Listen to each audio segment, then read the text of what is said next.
Diz assim: para tudo há uma ocasião certa. Há um tempo certo para cada propósito debaixo do céu. Tempo de nascer e tempo de morrer. Tempo de plantar e tempo de arrancar o que se plantou. Tempo de matar e tempo de curar. Tempo de derrubar e tempo de construir. Tempo de chorar e tempo de rir. Tempo de prantear e tempo de dançar. Tempo de espalhar pedras e tempo de ajuntá-las.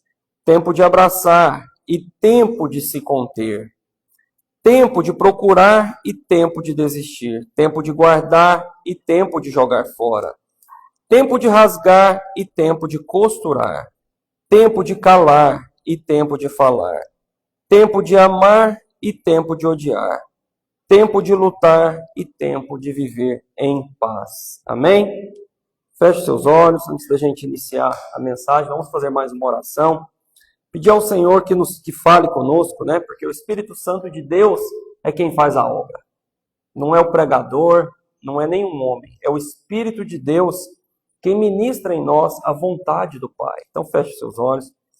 Senhor, em nome de Jesus, nós te louvamos e te agradecemos, ó Deus, porque estamos aqui na tua casa, ó Pai, preparados para aprender mais e mais do Senhor, para adquirir um conhecimento, ó Deus, que não tem preço. Por isso eu te peço, em nome de Jesus, que o Senhor fale com cada um que está aqui presente, que o teu Espírito Santo nos abençoe e nos convença, ó Pai, de tudo aquilo que é necessário, de toda mudança, de todo pecado, de todo erro, que nós venhamos sair daqui, ó Deus, diferentes da maneira ao qual nós chegamos. Nós oramos e te agradecemos em nome de Jesus. Amém. Amém? Bem, quem escreveu esse texto foi o rei Salomão, considerado o homem mais sábio que houve na terra. Não sou eu que estou dizendo, é a Bíblia. O Senhor diz que nem antes dele, nem depois dele, haveria alguém com tamanha sabedoria. Por quê? Porque a sabedoria dele não foi adquirida na terra. A sabedoria dele foi dada por Deus. Foi um dom que Deus entregou a ele. Quando ele pediu a Deus, quando ele se tornou rei, fez um pedido ao Senhor, ele não pediu nada, ele não pediu riqueza, ele não pediu vitória em guerras, ele só pediu sabedoria. E esse pedido agradou ao Senhor. Foi um pedido segundo a vontade de Deus, e Deus deu a ele uma sabedoria que fez dele, um dos maiores reis de todos os tempos e o homem mais sábio, da história da humanidade. E quando ele escreve esse texto, quando ele escreve o livro de Eclesiastes, que foi o último livro escrito por Salomão, ele já era um homem velho, ele já era um homem de idade, já era um homem de cabelos brancos, que já tinha vivido muita coisa, que já tinha feito muita coisa, e ele pega ali o seu pergaminho, pega a sua pena e começa a escrever o livro de Eclesiastes. Portanto, a gente entende que o livro de Eclesiastes, Salomão faz uma reflexão de tudo aquilo que ele viu, de tudo aquilo que ele viveu, de tudo aquilo que ele passou. Tanto que se você ler o livro de Eclesiastes todo, você vai ver que ele é um livro meio que mal-humorado. No final de todos os capítulos, praticamente, ele fala assim, e vi que isso era vaidade, era correr atrás do vento. Ou seja, ele fala que tudo que fez, que tudo que viveu, no final ele viu que era vaidade, era correr atrás do vento. E no final do livro ele fala que de tudo que se aprende, de tudo que ele viu, a única coisa que importa é temer ao Senhor. Só dando uma explicação para vocês, uma introdução sobre o que é o livro de Eclesiastes e o tão completo e tão atual para a nossa vida ele é. E aqui no versículo 3, ele começa a falar de algo que é muito fundamental na nossa vida, que é o tempo. Que para nós é uma coisa muito importante. Vocês já ouviram falar que tempo vale mais que dinheiro? E o homem trata o dinheiro como um Deus. O dinheiro compra praticamente todas as coisas e o homem vive uma busca incessante pelo dinheiro, mas ele sabe que se ele não tiver tempo, não adianta ter dinheiro. E quando eu digo tempo para vocês, a cultura grega divide o tempo da seguinte forma. Cronos, que é o tempo cronológico, e kairos, que é o tempo oportuno. que é o tempo oportuno? É igual está dizendo aqui, ó, tempo de nascer. Aqui não está falando de cronologia, está falando de momento. Há momento de nascer, há momento de morrer. Então, o Kairos, que a gente chama de o tempo de Deus, o tempo que Deus age, o momento que Deus executa alguma coisa, ou que alguma coisa acontece na nossa vida, esse é o Kairos. E tem também o tempo que é o Cronos, que é o tempo cronológico. São os dias que você conta, segunda, terça, dia 1, dia 2, conta os anos. Nós estamos 100% presos no Cronos. Nós vamos nascer, vamos viver um determinado tempo de anos e dias e horas, minutos e segundos e vamos morrer. Isso chama-se Cronos, isso chama cronologia. E Deus não está preso ao Cronos. Quando você começa a olhar isso, a gente fica até meio doido. Porque enquanto a Terra está rodando, né, com seus dois movimentos de rotação e translação, movimento ao redor dela mesma e o movimento ao redor do Sol, o tempo está passando. E Deus, do seu trono, está vendo a Terra rodando, as estações mudando, e o tempo dele não muda. Vocês conseguem entender isso? O tempo dele não muda. Os dias passam para nós, os anos passam, os cabelos brancos vêm, as doenças vêm, nós vamos chegando perto do fim, mas para Deus tudo continua do mesmo jeito. Deus não depende do tempo, como está escrito na palavra, que um dia para Deus é como 1000 anos e 1000 anos como um dia. Por quê? Porque ele está fora do tempo. Vocês conseguem entender isso? Esse movimentozinho, né, que para nós é muito grande, que é o movimento da Terra, os dois movimentos que eu disse, que fazem com que o Sol nasça e se ponha, para nós é uma coisa muito grande, né? Muito grande. Como que se explica isso? Mas para Deus não é nada. Deus está no seu alto e sublime trono, vendo a Terra rodando, os dias acontecendo, o homem evoluindo, e para ele não tem tempo, não tem dia e noite para Deus. Não tem o amanhã para Deus. Porque Deus, na sua onipotência, que é todo poderoso, ele é o quê? Passado, presente e futuro. Deus sabe o passado, o presente e o futuro. E ponto final. Então, o que eu disse para vocês aqui é a introdução do texto, para a gente entender a diferença do tempo de Deus, do tempo do homem e por que as coisas acontecem, por que existem, né, tempo de tantas coisas. Vamos começar aqui, vamos falar versículo por versículo, uma mensagem expositiva. Versículo 1 diz o quê? Se você quiser ir acompanhando, para tudo há uma ocasião certa. Ou seja, tudo cai no seu lugar no devido tempo, segundo a vontade de Deus. Ou seja, para tudo existe uma ocasião certa. Há um tempo certo para todo propósito debaixo do céu. Então está falando de céu para terra, ou seja, há um tempo certo para tudo que é de Deus. Para toda a vontade de Deus, há um tempo certo. Ele é quem sabe o tempo de cada um de nós. Ele é quem sabe o tempo das coisas acontecerem na terra. Ele está no controle do tempo. Ele é o Senhor do tempo. Continuando, versículo 2. Versículo 2, parte A. Tempo de nascer e tempo de morrer. Quando ele começa agora, com cada tema, com cada situação, a primeira coisa que Salomão fala, tempo de nascer e tempo de morrer. Coisa muito óbvia, não é? Todos nós sabemos que alguém, quando nasce, um dia vai morrer. A única certeza que se tem na vida é da morte.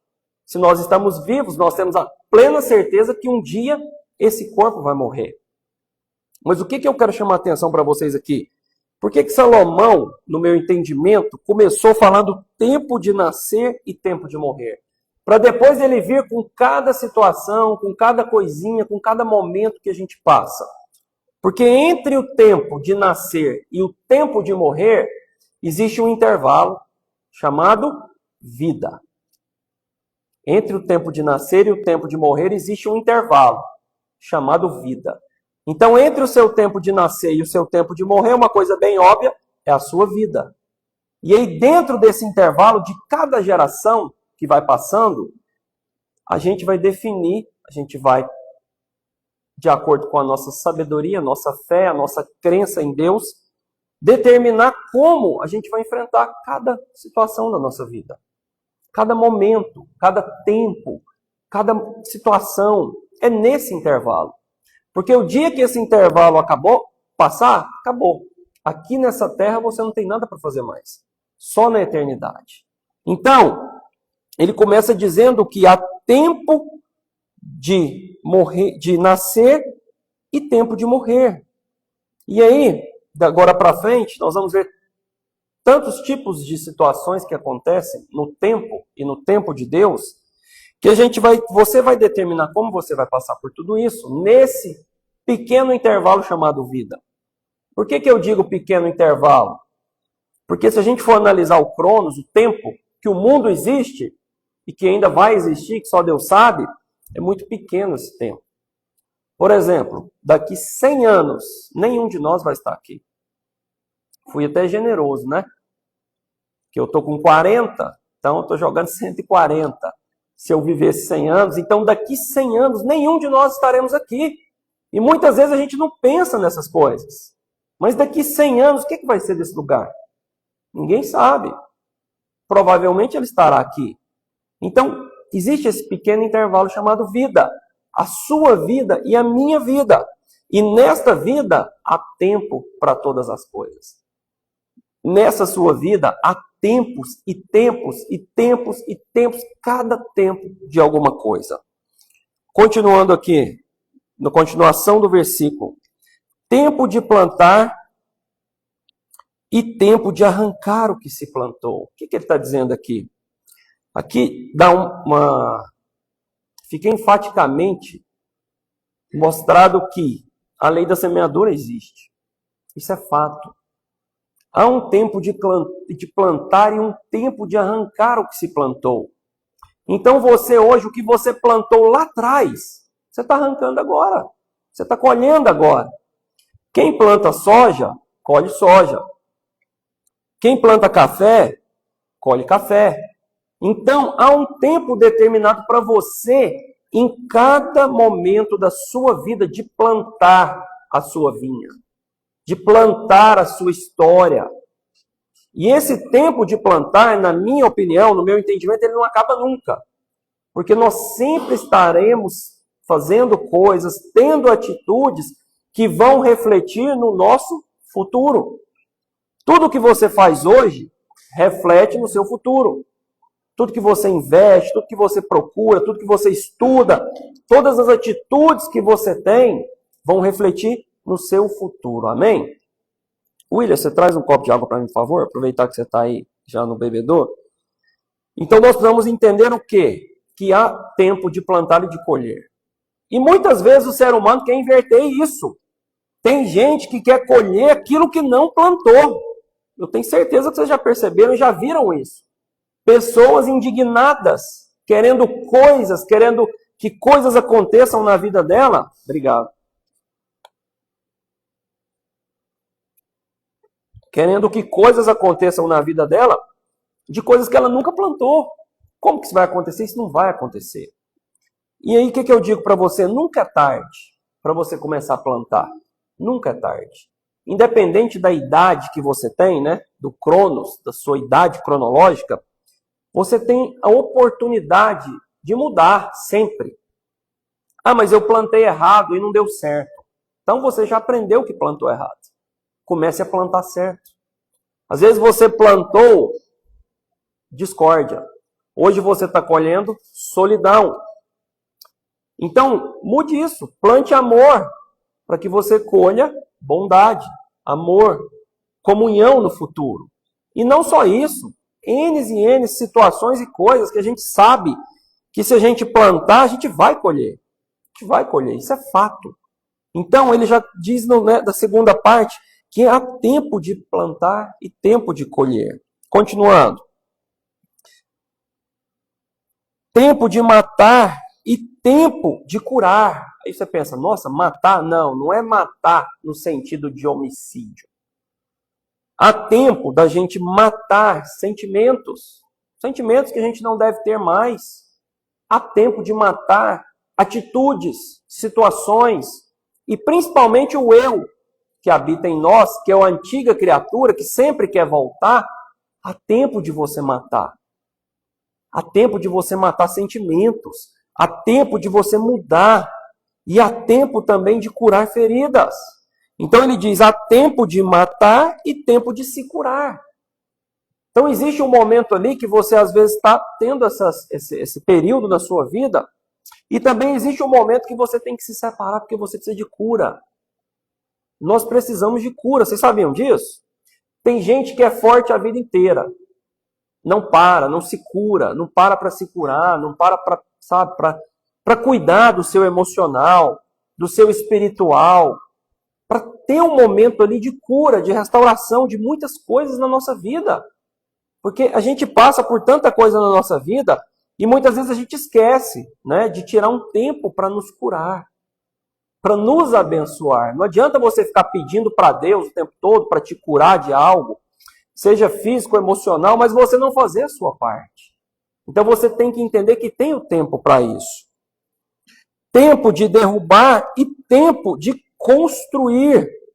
Interessante isso, né? Se você for analisar isso ao pé da letra, físico mesmo, às vezes você passa numa área, tem um monte de casa, aí depois tem um prédio. Quer dizer, houve o tempo de derrubar as casas para construir algo maior. E na nossa vida não é diferente. Existem momentos da nossa vida que é tempo, sabe de quê? De desconstruir. Não vou dizer nem de derrubar, de desconstruir. Por exemplo, como assim desconstruir? Às vezes desconstruir uma imagem.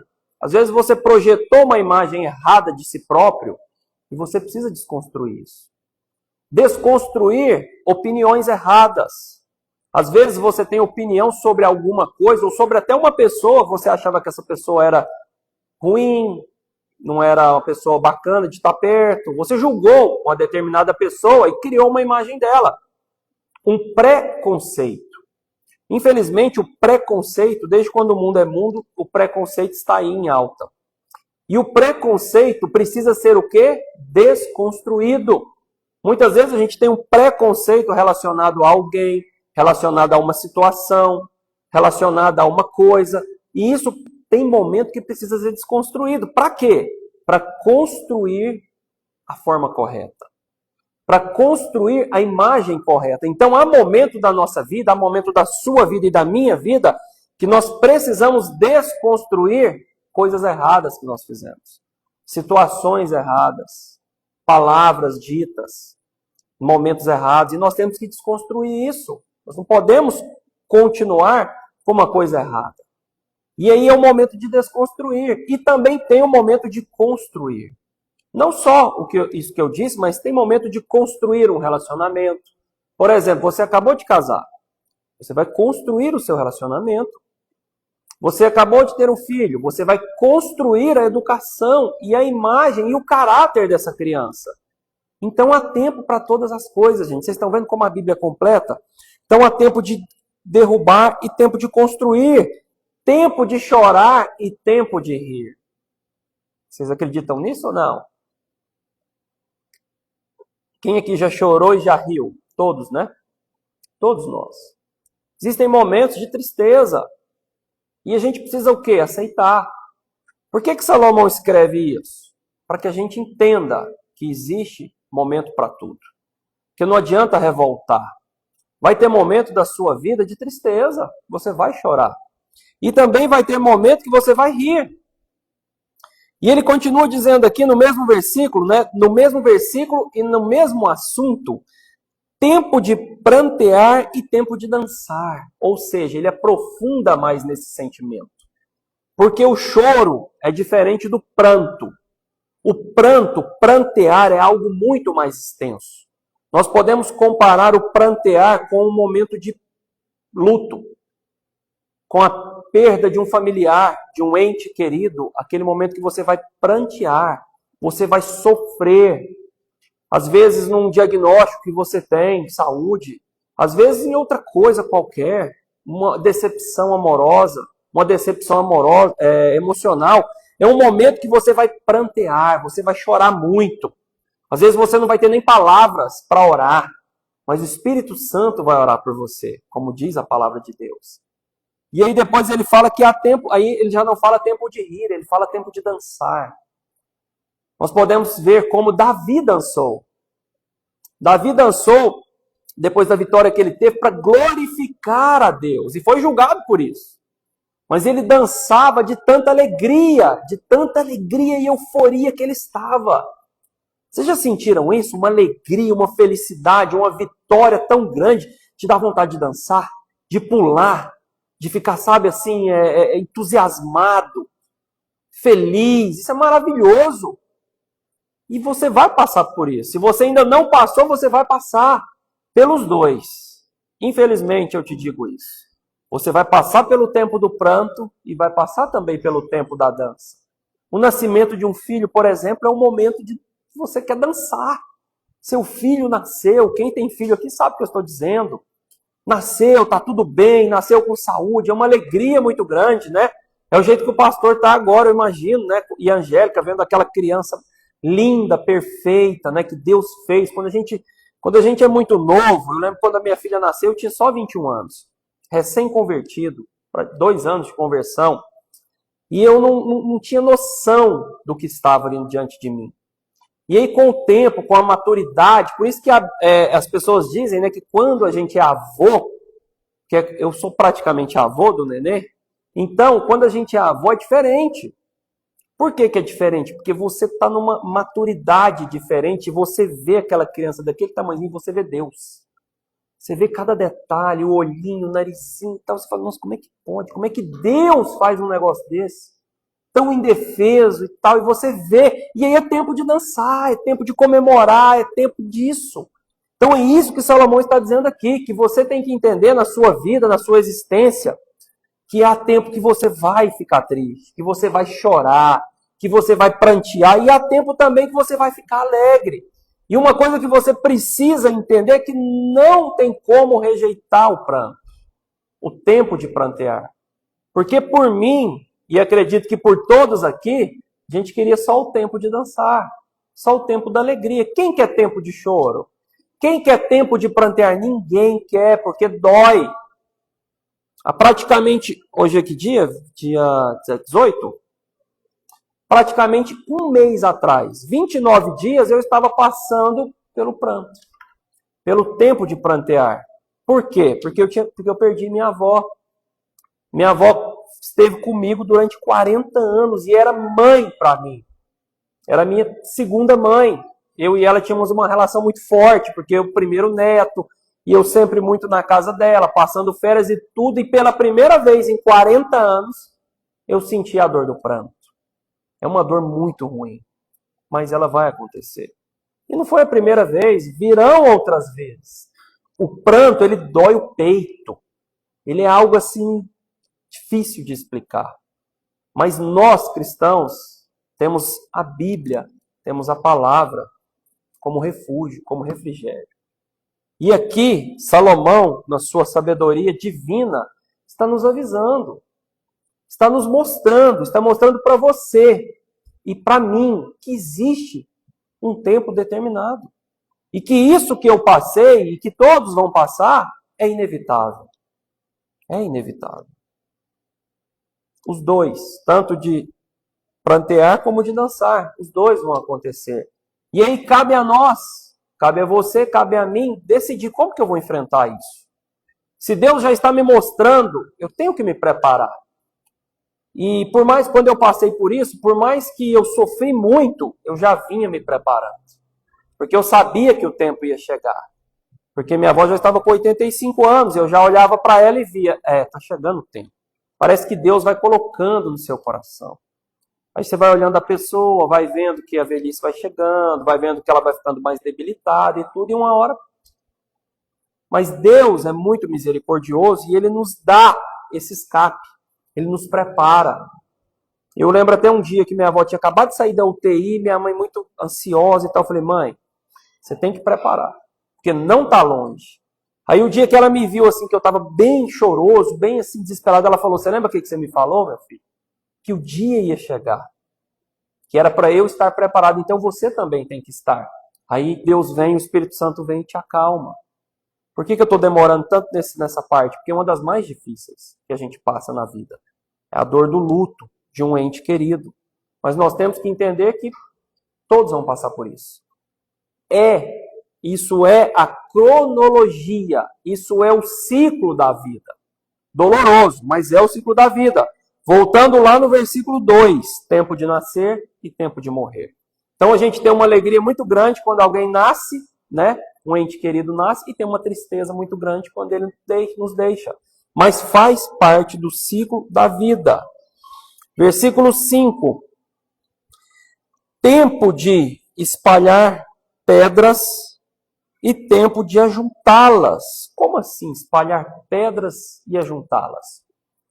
A gente pode pensar que ele escreveu isso porque o terreno de Israel ele é muito atípico, tem muita pedra. Então, para plantar em Israel, você tem que tirar as pedras para poder plantar. Mas trazendo para os dias de hoje, o que a gente pode entender como tempo de espalhar pedras e juntar pedras? Tempo de diversificação. Vai ter momento que você vai ter muitas coisas para fazer, muitos cursos, muitas coisas novas, sabe? Você vai tentar dali, tentar daqui, tentar outra coisa. Você vai estar fazendo várias coisas, tentando várias coisas na sua vida, como para você prosperar, para você crescer espiritualmente, crescer financeira, crescer cultural, várias coisas na sua vida. E você está espalhando.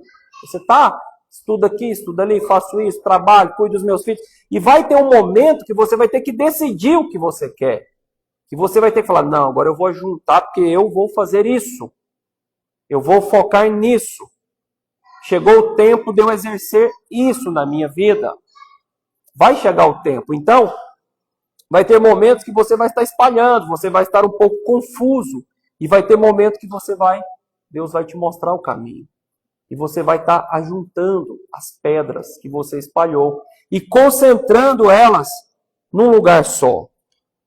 Tempo de abraçar e tempo de se conter. Como assim? Tempo de abraçar e tempo de se conter, ou tempo de afastar-se. Em algumas traduções está assim, tempo de abraçar e tempo de afastar-se. Bem, isso está falando literalmente de quê? De relações. Relações emocionais, de amizade. Então há momento que você vai abraçar uma pessoa, mas há momento que você terá que dizer adeus. Há momento que você vai dizer bem-vindo, e há um momento que você vai dizer tchau. Você vai dizer adeus. Por quê? Porque para tudo existe um tempo. Então você precisa entender que, às vezes, você tem uma amizade. E essa amizade chega um momento que às vezes não está te fazendo bem mais. Aí é hora de quê? De afastar-se. Não é de brigar, não é de ter contenda.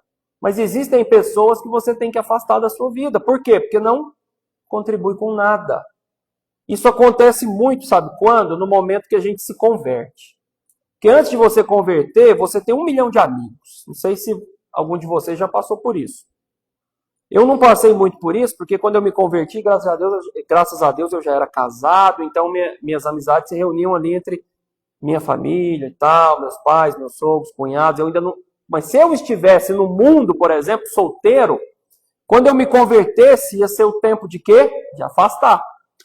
Porque como que você se converte e começa a andar com as mesmas pessoas fazendo as mesmas coisas erradas? É impossível. Aí é momento de quê? De abraçar novas amizades.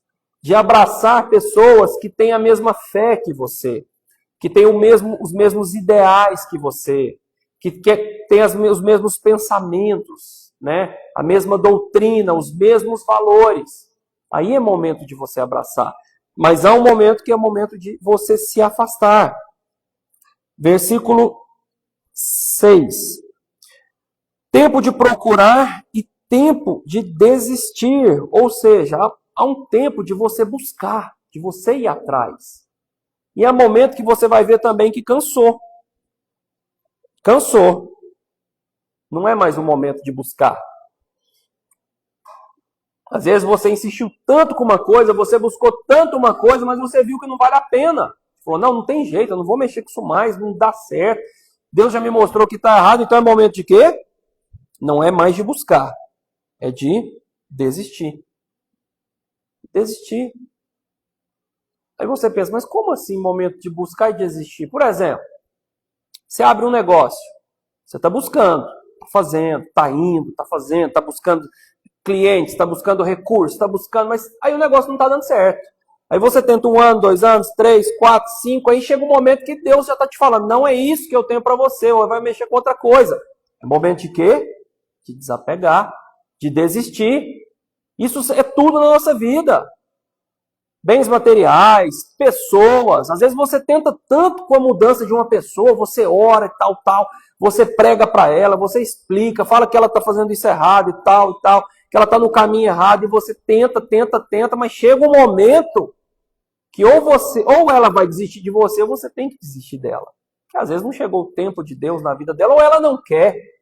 E aí você tem que ter o quê? Entendimento para desistir. Uma coisa que esse texto aqui é bem claro, que ele nos mostra, sabe o que é? Racionalidade. Aqui não tem emoção. Eclesiastes é um livro que não tem nada de emoção. O dia que você quiser ler um livro 100% racional, pode ler Eclesiastes. Não tem emoção nenhuma em Eclesiastes. Nenhuma. Tem alguns livros da Bíblia que tem emoção, que tem, sabe, melancolia, euforia, muita fé, né? Tem muita coisa, muita motivação de Deus, mas Eclesiastes não. Eclesiastes é literalmente um livro 100% racional. Salomão escreveu isso aqui, eu nem sei o que ele estava pensando, o que ele estava vivendo, mas Deus quis que ele escrevesse esse livro. Então esse texto do tempo, ele é 100% racional, sabe por quê? Porque muitas dessas coisas aqui é decisão nossa. Por exemplo, tempo de buscar e tempo de desistir. Você tem que ter noção disso. Você tem que ser racional para entender o tempo de ir atrás e o tempo de desistir. Então ele é extremamente racional. Tempo de guardar e tempo de jogar fora. Às vezes você está guardando muita coisa, né? Mas vai chegar um tempo que você vai ter tanta coisa que você vai ter que jogar fora. Tempo de ajuntar e tempo de gastar, por exemplo. Quando a gente é jovem, né? A gente tem muita garra, muita força e a gente vai trabalhar e adquire muita coisa. Mas vai chegar um tempo da sua vida que você vai olhar e falar assim, ó, nossa, eu podia ter gastado mais, agora eu não tenho tempo. Agora eu não tenho mais o Cronos. Por quê? Porque eu não tenho mais a mesma energia que eu tinha quando eu podia viajar, quando eu podia sair para jantar e ficar até meia-noite, 1 hora num restaurante. Hoje minha saúde não dá conta mais. Por quê? Porque você perdeu o tempo. Você perdeu o tempo. Você ficou só o quê? Guardando e não jogou fora. Jogar fora, que eu estou dizendo, não é jogar, estou falando da parte financeira, dinheiro, não é jogar o dinheiro fora, mas é usufruir daquilo que você juntou. Se a gente continuar todo o texto, não dá tempo numa mensagem só, mas ele diz isso, que o homem, é muito bom que o homem regozija e viva do trabalho, de tudo aquilo que ele construiu, que ele debaixo do sol, de tudo aquilo que ele trabalhou, do seu trabalho penoso. Bom é que o homem o quê? Viva, regozije do seu trabalho. Ele diz isso. Então você tem que entender que há tempo de guardar e há tempo de jogar fora. Por exemplo, se você for no seu guarda-roupa, deve ter muita peça que você poderia doar. Não é para que guardar? Está na hora de doar. Para que guardar coisa que eu não uso? Isso é um princípio do cristão, generosidade. Para que a gente guarda tanta coisa que a gente não usa, a gente não precisa? Então, há o tempo que eu vou comprar, que eu vou guardar, e há o tempo também que eu vou distribuir, que eu vou doar. Versículo 7. Tempo de rasgar e tempo de costurar. Olha que interessante, né? Você deve estar achando que é roupa, mas não é. Tempo de rasgar aqui significa que há um momento que você vai magoar pessoas. É inevitável. É inevitável. Aquele que vive a sua vida e fala que nunca magoou ninguém, que nunca foi grosso com ninguém, que nunca disse palavras que machucaram alguém, está mentindo. Eu acho muito difícil alguém conseguir viver a sua vida inteira sem magoar ninguém, sem ferir ninguém. É muito difícil. E o texto é bem claro. Há tempo de rasgar, há tempo de magoar, de ferir, mas também há tempo de quê? De costurar, de reparar aquilo que se fez, sabe? De costurar aquele erro que você cometeu. Então, quando a gente pode pensar, quando a gente é bem jovem, né, 20 e poucos anos, a gente praticamente não pensa em nada, né? Você magoa a pessoa, você vive a sua vida ali, você está no 12 mesmo, os hormônios lá em cima, trabalhando e tal, e aí você atropela a pessoa sem ver.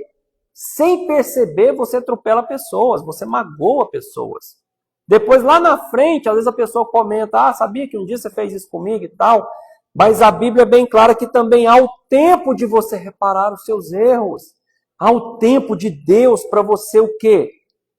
Reparar, perdoar, reconstruir, como a gente falou mais em cima, reconstruir relações, reconstruir, sabe, pessoas que você acabou destruindo com suas palavras. E não é só nós também, pessoas também nos destruirão um dia. É muito difícil uma pessoa também falar que nunca foi magoada. Muito difícil. Então a palavra de Deus é bem clara, há tempo de você fazer tudo isso. É inevitável também. Como eu disse a vocês que o tempo de nascer e o tempo de morrer é inevitável, o tempo de magoar e o tempo de reconciliar também é.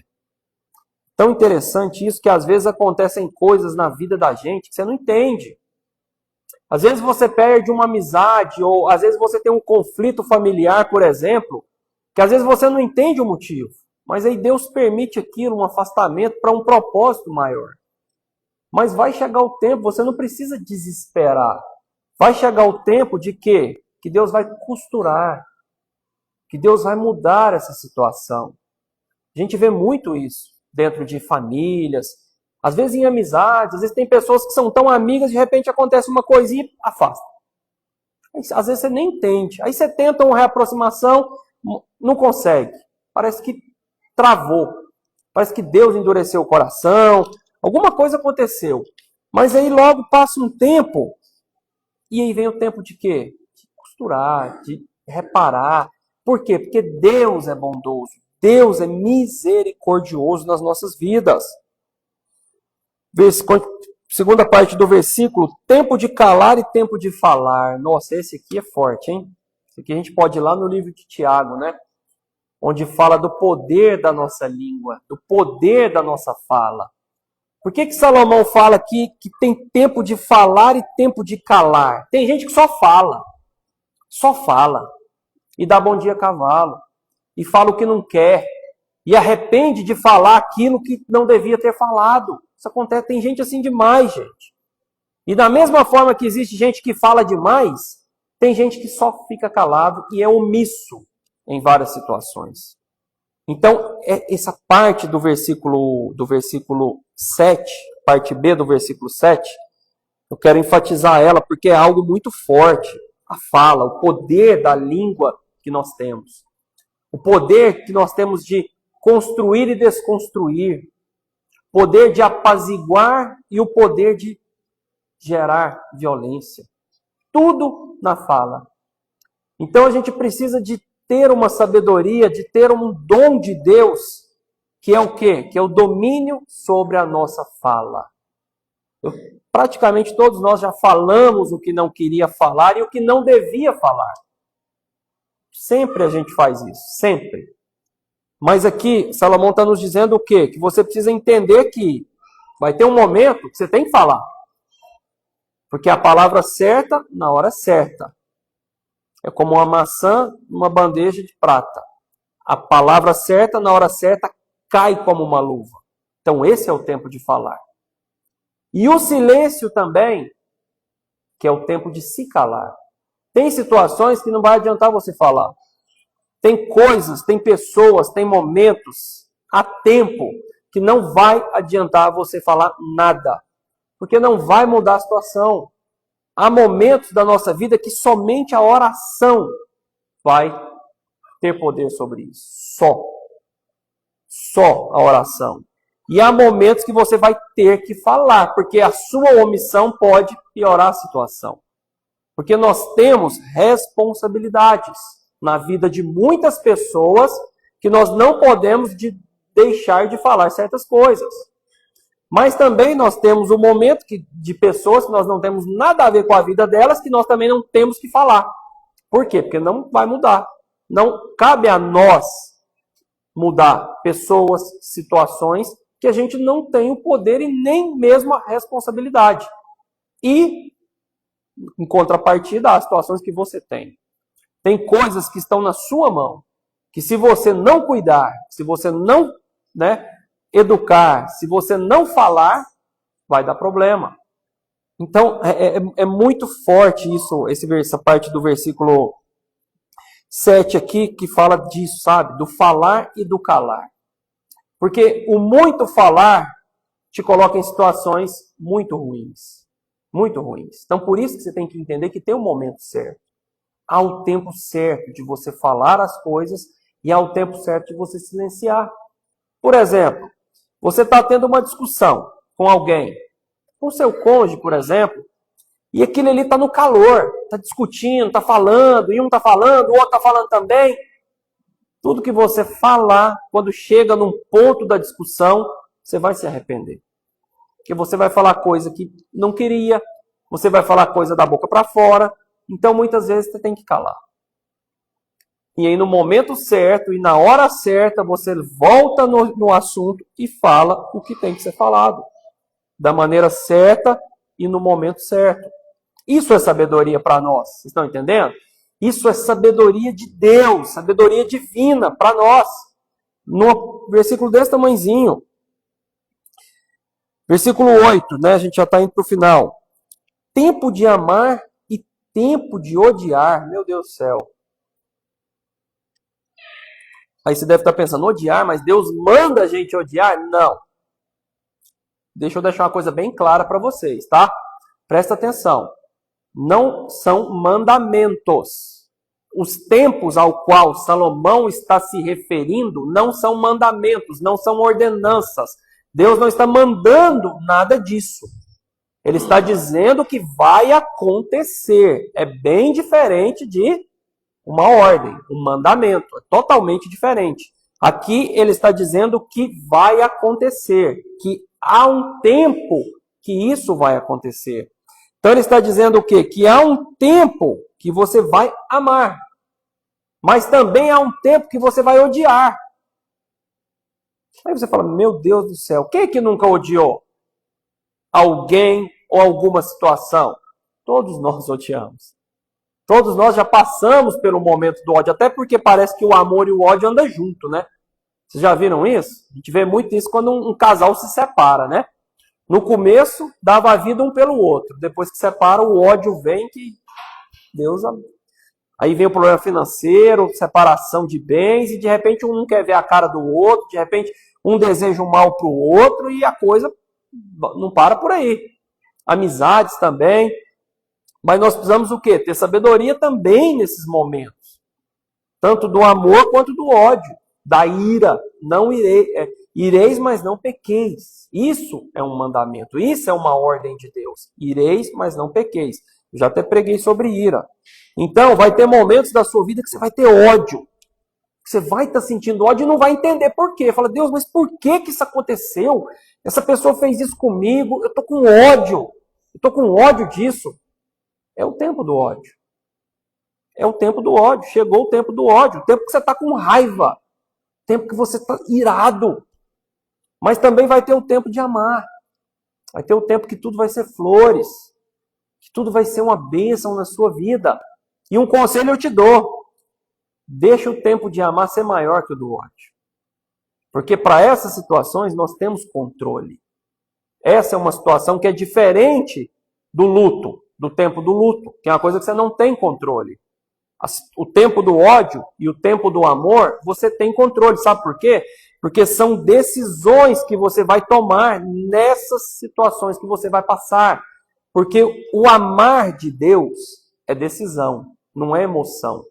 Quando Deus fala, amai ao teu próximo como a ti mesmo, Ele está dizendo para você ter uma decisão.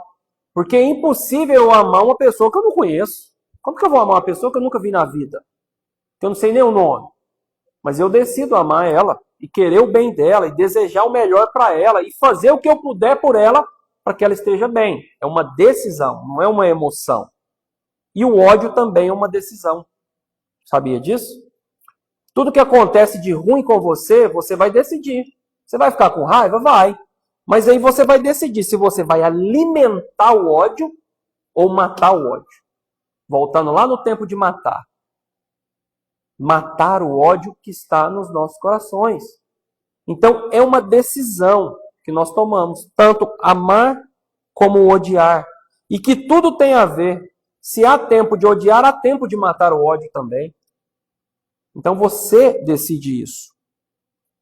Tempo de lutar e tempo de viver em paz. Ou, em certas traduções, tempo de guerra e tempo de paz. Há momentos da sua vida que serão muito atribulados. Tempo de guerra mesmo, tempo de guerrear, guerra espiritual, guerra familiar, momento que pessoas vão estar contra você. Isso acontece muito na conversão, sabe? Um monte de gente começa a te criticar e falar que você agora é ignorante, que você virou crente, que você não faz mais nada, que você agora é alienado, você não vê televisão, você não faz isso, todo mundo acha que você virou um bobo, né? Uma pessoa que não sabe o que está fazendo, mas está sendo influenciado por um movimento. E aí vem a guerra. Por quê? Porque você vai contra isso. E a gente pensa, mas Deus não é Deus de guerra, Deus não é Deus de ódio, Deus é Deus de tudo. De tudo. Você fala, mas como assim? Deus é Deus do ódio, Deus é Deus da guerra. Tudo isso é Ele que criou. Aí você pensa, não, mas o Deus que eu sirvo não é esse, Ele é Deus do amor, da bondade. Todas as coisas foram criadas por Deus, inclusive o diabo. Inclusive o diabo. A soberania de Deus é sobre o bem e o mal. Então Ele usa o bem para abençoar e usa o mal para ensinar. Simples assim. Então, o momento que você está sentindo ódio, você tem que aprender alguma coisa. Você tem que aprender alguma coisa. E o momento da guerra também te trará alguma sabedoria. Porque Deus permite que a gente passe por esses momentos. Não tem como a gente viver só tempo de paz. Então vai ter momento na sua vida que é guerra. É guerra. Por exemplo, quem tem filho adolescente sabe disso. Quando você tem adolescente em casa, é guerra constante. Por quê? Porque o adolescente, ele não quer saber de Deus, ele quer saber só de festa, você tem que ensinar, você tem que educar, você tem que mostrar o caminho. E aí isso gera conflito, isso gera guerra dentro de casa. E aí você tem que ter a sabedoria para doutrinar, para ensinar, para mostrar. E aí tem a guerra espiritual que está, né, por fora disso, né? A guerra espiritual que está ali, muitas vezes o inimigo colocando sofismas, mentiras, coisas erradas, né? Tentações para a gente cair. Então há momentos que serão de pura guerra. E há momentos que serão de pura paz. E é engraçado que quando você passa um momento de guerra, aí vem a paz, parece que a gente assusta, que parece que está tudo tão calmo, você fala, tem alguma coisa errada. Tem um trem errado aqui, que eu já passei tanta coisa e de repente as coisas estão tão boas. Vida financeira boa, casamento bom, vida familiar boa, vida espiritual boa. A gente assusta. Que a gente sabe que a gente enfrenta tribulações o tempo todo. Mas aí quando Deus dá um tempo de paz, o tempo da bonança, é bom demais. Por que eu estou te dizendo isso? Às vezes você tem passado por luta, muita luta. Mas você vai ter um momento de paz. Sempre, sempre Deus vai te dar a luta, você vai passar a tribulação, você vai passar a provação, mas Ele vem com escape. E você é aprovado e você tem paz. Paz, sabe o que é essa paz que eu estou dizendo? Ela não é a ausência de coisas ruins. Porque coisas ruins tem o tempo todo, sabe por quê? Porque você vive num mundo ruim. Você vive num mundo que toda hora você vê coisa ruim. Notícias ruins, catástrofes e um monte de coisa. Um mundo que é o quê? A queda do homem. Por isso que o mundo é assim, um mundo de pecado. Mas quando você tem essa paz que excede todo o entendimento, é outra coisa. Você surfa, você faz igual Jesus, anda sobre as águas, você não afoga. Então nós temos que buscar de Deus o quê? Esse tempo de paz sempre. Não que não vamos viver o de guerra, mas temos que estar sempre buscando, em meio à guerra, ter paz. Mas não é a paz que o mundo promete, é a paz que excede todo o entendimento humano. Amém? Então, caminhando para a conclusão, o que eu quero deixar para vocês? Agora eu vou voltar lá na introdução. Vocês entenderam que há tempo para tudo. E todo mundo vai passar por tudo que está escrito aqui. Todos nós vamos passar. Se um dia você estiver indignado com o que está acontecendo na sua vida, lê Eclesiastes 3. Simples, você está indignado com o momento, com a situação, com o seu sofrimento, leia Eclesiastes 3, que você vai ver que há tempo para todas as coisas. Mas, uma coisa que você precisa entender, que eu disse na introdução, é que Deus é Senhor do tempo, tanto do Cronos como do Kairos. Tanto da cronologia como do tempo oportuno, que é o momento, que é o acontecimento. Ele é Senhor de todas as coisas. Então, se você está passando por um período, por um tempo ruim, difícil, pode ter certeza que o tempo bom, o tempo da alegria, o tempo da paz, o tempo de dançar também virá. Essa é a nossa esperança. Porque o texto não fala só de coisas ruins. Vocês perceberam que em todos os versículos é uma coisa ruim, uma boa? Uma coisa ruim, uma coisa boa, uma coisa ruim, uma coisa boa, ou vice-versa, uma boa e uma ruim? Porque com Deus é assim. Deus é bom. Então o mundo nos traz muita coisa ruim, mas Deus nos traz muita coisa boa. Como ele disse aqui, a primeira coisa que ele começa a dizer é que é o tempo de nascer e o de morrer, que é uma coisa muito óbvia. Você já pensou se fosse o tempo só de nascer? Não existisse o tempo de morrer? Aí, por exemplo, você continuaria velho, envelhecendo, e aí de repente você ficava doente numa cama, mas você não morre. Está doente, mas não morre. Por quê? Porque não existe o tempo de morrer. Então, até mesmo o tempo de morrer nas nossas vidas é descanso para nós. É um momento que você vai o quê? Deixar esse corpo cheio de dores, esse corpo carnal, para viver com ele, num lugar onde não tem nada ruim. Então, para encerrar, eu gostaria de deixar 2 versículos para vocês nessa noite, que é Romanos capítulo 8, 28, que é um texto bem conhecido que diz assim: todas as coisas cooperam para o bem daqueles que amam a Deus, são chamados segundo o seu propósito. Então, de tudo isso que nós lemos, de todos esses tempos que nós vamos viver, tudo coopera para um bem. Tudo. A Bíblia aqui engloba todas as coisas. Ela não separa nada. Então, se você que é cristão, isso aqui é uma palavra para quem é chamado, para quem é escolhido de Deus, não é uma palavra universal. Todas as coisas cooperam para o bem daqueles que amam a Deus, que são chamados segundo o seu propósito, que é você. Que é você. Você que busca a Deus. Você que é cristão. Então, tudo que acontece na sua vida tem um propósito. E coopera para um bem. Creia nisso. Para de sofrer. Para de murmurar. Para de reclamar das coisas. Ah, mas está ruim, mas está demorando. Não tem problema. Tem um propósito. E o segundo versículo é: Jó, quando passou por tudo que passou, que Jó ficou revoltado. Tem gente que não sabe falar, mas Jó nunca reclamou. Reclamou e reclamou muito. Ele só nunca blasfemou, é diferente. Ele nunca negou a Deus, como a mulher dele mandou ele negar. A mulher dele falou: amaldiçoa esse Deus e morre. Ele não. Nu saí do ventre da minha mãe e nu voltarei. Você fala como uma louca, cala sua boca. Ele nunca negou a Deus, mas ele teve os momentos que ele brigou, discutiu com Deus, que ele falou que era melhor que ele não tivesse nascido, e tal, e nervoso. Aí Deus vem e entra nele e fala: onde você estava quando eu criei o mar? Onde você estava quando eu criei a terra? Onde você estava quando eu pus as estrelas no céu? Aí Deus vem com a grandeza dele, e aí no último capítulo, no versículo 2, Jó 42, 2, Jó fala para Deus assim, ó: bem sei que tudo podes, e nenhum dos seus planos pode ser frustrado. Então, o que eu quero dizer para você hoje? O plano que Deus tem com você, assim como ele teve com Jó, vai ser executado. Quer você queira ou não, o plano que Deus tem na sua vida será executado. Porque Deus é onipotente, pode todas as coisas, e nenhum dos planos de Deus pode ser frustrado. Amém?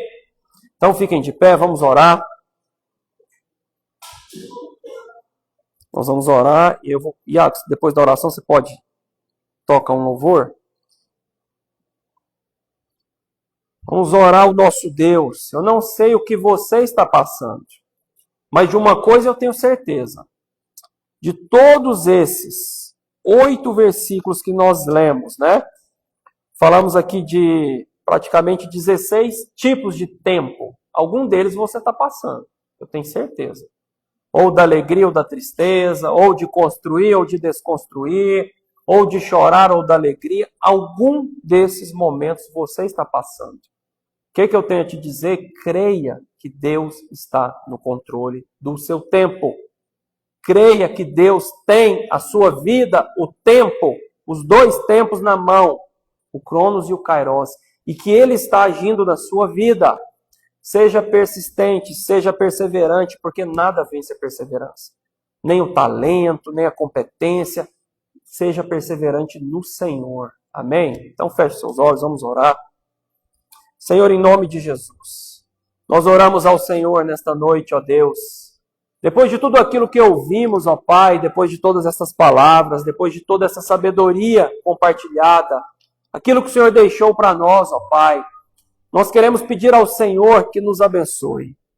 Pai, eu não sei o tempo que cada um aqui está passando, mas uma coisa eu quero te pedir, que o Senhor, ó Deus, seja vivo e presente na vida de cada um aqui, Pai. Pai, se o tempo for difícil, ó Pai, que o Senhor se revele na vida de cada um que está aqui, que o Senhor dê força, que o Senhor dê sabedoria, Pai, que cada um de nós possamos ser perseverantes na nossa fé, ó Deus, e saibamos passar por cada momento da nossa vida, por cada mudança, porque o Senhor é o Deus do tempo, é o Deus da mudança, e tudo aquilo que o Senhor faz coopera para o nosso bem.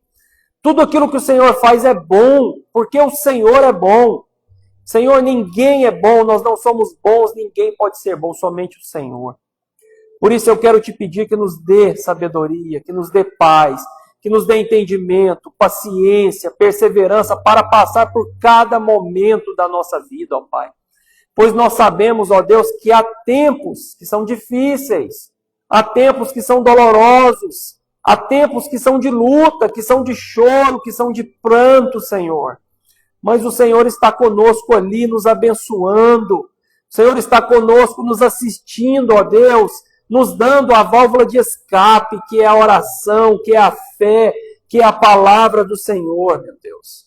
Nós oramos ao Senhor nesta noite, ó Pai. Pedimos ao Senhor que nos abençoe. Oramos e te agradecemos por tudo aquilo que o Senhor fez no nosso meio. Em nome de Jesus. Amém. Pode se sentar. Enquanto isso, o Iago vai cantar um louvor para que você possa ter o seu momento aí.